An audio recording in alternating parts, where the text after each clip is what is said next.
there's no reason to panic yet. So far, the most recent reports are all coming from a single restaurant in Ohio.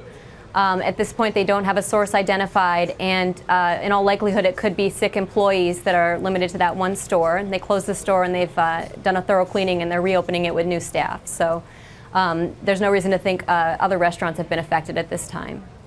I mean, Chipotle is pretty high profile. It grabs a lot of the headlines, and we've seen this before. But as far as some of the research that you've seen and you guys have done, is Chipotle worse than other big food chains when it comes to these types of foodborne illnesses? Does it have a worse track record?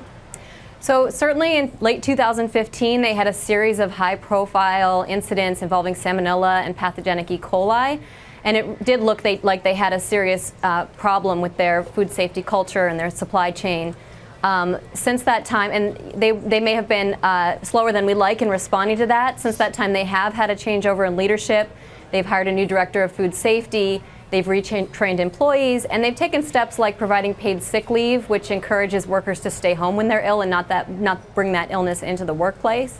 So I think based on their more recent track record, there's no reason to think that they have a worse food safety standard in place than other restaurants.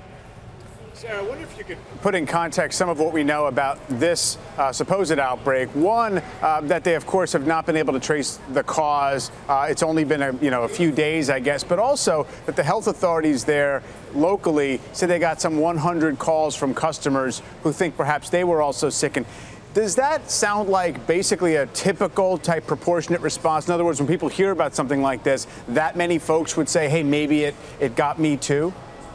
Well, I think the risk that you run in a high-profile case like this is that when a restaurant has developed a reputation, like Chipotle has, for these high-profile cases of foodborne illness, then people are much more likely to remember having eaten there if they get sick. They're more likely to report it, and it's more likely to make the news, as this case has. And it's really a cautionary tale to other restaurants that you need to be thinking about food safety and building in that food safety culture from the ground up, so that you don't develop a reputation like this. Once your brand is associated with foodborne illness, it's very hard to build that trust back up with consumers.